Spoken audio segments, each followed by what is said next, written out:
Okay, today we're going to be looking at some more synth lead sounds, and we're going to be looking at some sounds produced by Tomita. We're also going to have a little look at the X-Files and some Keith Emerson from ELP. Okay, the first sound that we're going to create is a whistle sound made famous by Tomita, and we're going to be using basic sine waves, even though the sound created by Tomita was done on a vast, huge Moog synth, a modular synth. He only actually used a sine wave for this sound. So we're going to be using oscillator 2 on a sine wave, and we must make sure that the frequency modulation by oscillator 1 is off. We don't actually need oscillator 1 in there, so oscillator 2 on its own, sine wave, sounds like this. We need that to be at 4-foot pitch. There we are. So quite a high sound, and we need some vibrato on that sound. So in the modulation section, we can do that with a sine wave that's going to modulate oscillators. Let's have it modulating oscillators 2 and 3. And we want a speed of 50. There we are. And a depth of 24. Oh, yeah, but we don't need this to be constant. We want the modulation wheel to do that effect. So we don't need any on using LFO1. Let's use the wheel, which introduces vibrato on the modulation wheel. So speed 50, depth 24.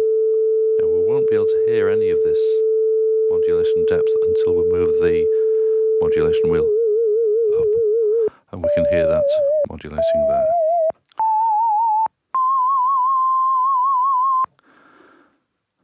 Okay, we're going to be now looking at the filter section.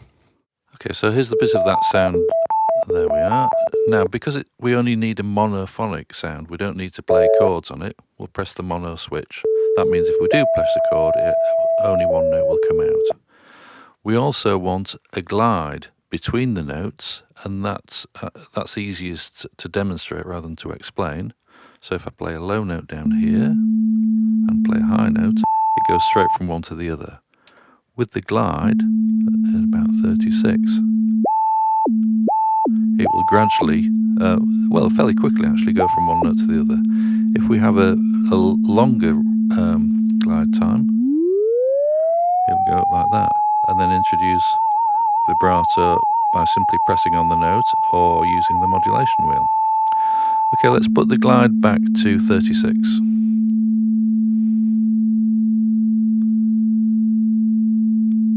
There we are. That's what we need. And then to create the whistle sound, we need to adjust the amplifier envelope on the other side of the keyboard. Okay, because we're only using sine waves for this particular sound, the filter can be fully open. We don't actually need that, we don't need the filter envelope, but we do need the amplifier envelope, and we need the sound to kind of fade in a little bit. So here it wants to be value of 49, there we are, decay 59, sustain 25, and a little bit of release, not so that you'd be very much aware of it, but just so that it doesn't click into the next note. Now the final bit of the puzzle is the reverb. So that's in effects 2 here. Switch the reverb in, and the time is 89. So quite a long reverb for this one. And the length of that, or rather the level, is 64. So we're now ready to demonstrate the sound.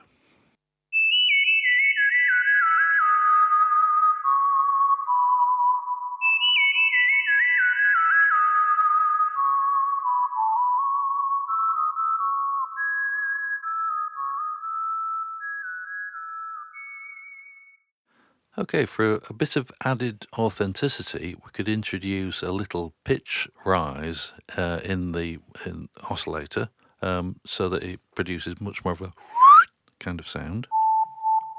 And the way to do that is to use LFO number 1 on a ramp setting.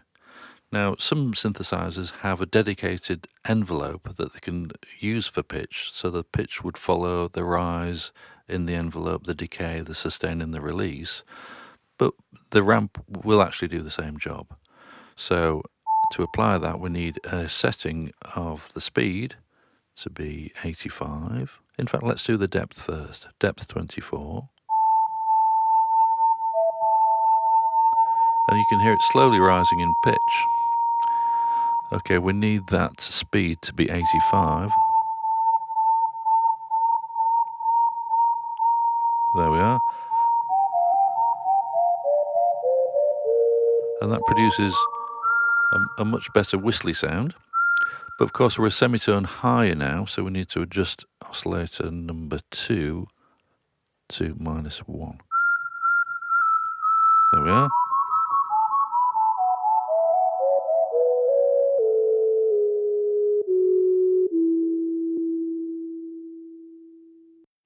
So for the X-File sounds, we're going to bring in another oscillator, again on a sine wave waveform, remembering to adjust the frequency modulation by oscillator 2 to 0. And we'll put the 4-foot pitch in and the mixer. There we are. And because one sound has a pitch variation to it and one sound doesn't, then you kind of get a little bit of a chorus effect.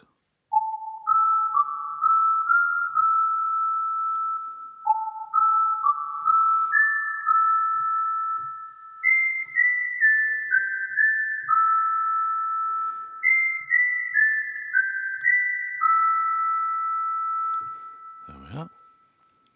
Okay, the next sound that we're going to create using sine waves is the one that Keith Emerson used on From the Beginning from the Trilogy album.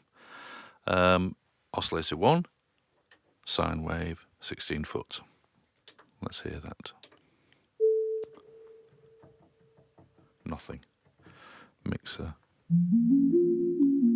There we are, it's quite mellow. And oscillator 2 has a sine wave in there. There's the sine wave. And this time we need a 2-foot waveform. And we can hear the, make sure that all the semitones are actually all the same. That's better. And you can hear that there's 2 pitches now, 16-foot pitch and a 2-foot pitch. We need to go onto the amplifier envelope now to just adjust that a little bit.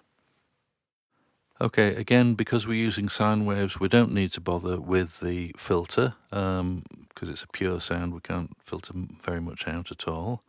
So in the amplifier envelope section, we need the attack time to be 35. And if we put the sustain all the way up, that pretty much sorts out the amplifier envelope. Lastly, the reverb, just need to make a couple of tweaks to the reverb. And reverb time 80, level a little bit less on for this one. Okay, and here's the ELP sound.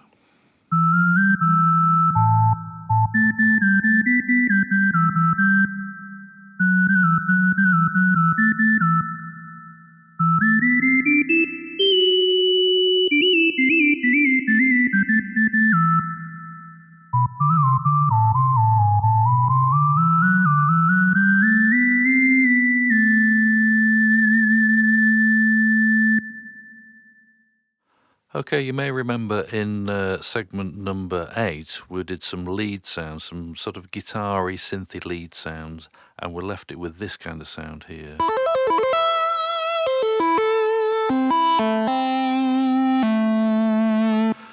Now, the characteristic of that sound is because we're syncing oscillator 2 to oscillator 3, so no matter how much we change the pitch of oscillator 2, it will still remain in tune.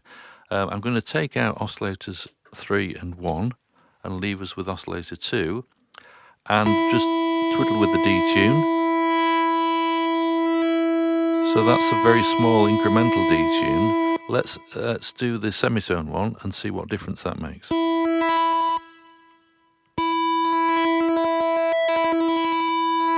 That makes quite a lot of difference, but of course the difference in pitch is stepped in semitones. We don't really need it stepped in semitones. Is there a way that we can do that smoothly? Well, yes, there is. I'm just going to revert to -5 where it was before. And we can either use a modulation wheel as a smooth transition, or we can use the ramp setting from modulation section. So we'll switch the ramp setting in, and we want it to affect oscillators 1 and 2. It can only affect 1 and 2. It can't affect just oscillator 2 on its own. But now we're going to get the ramp to do a slow movement through the pitch of oscillator 3. Through the pitch of oscillator 2 to produce that kind of phasey sort of sound. So the ramp settings would be speed 40,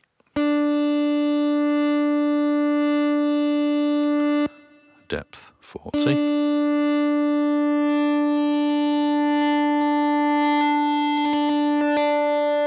and you can hear it sort of changing there, but if I just press one note, you'll hear it scroll through the harmonics that are present in oscillator 2.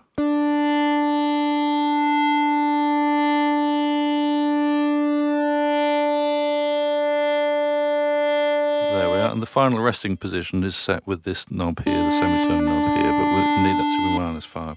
So also, as a little tweak to this, we're going to introduce a little bit more drive.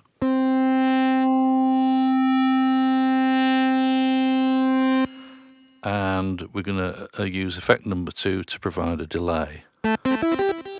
There we are. So we made a couple of tweaks, and here's the new sound.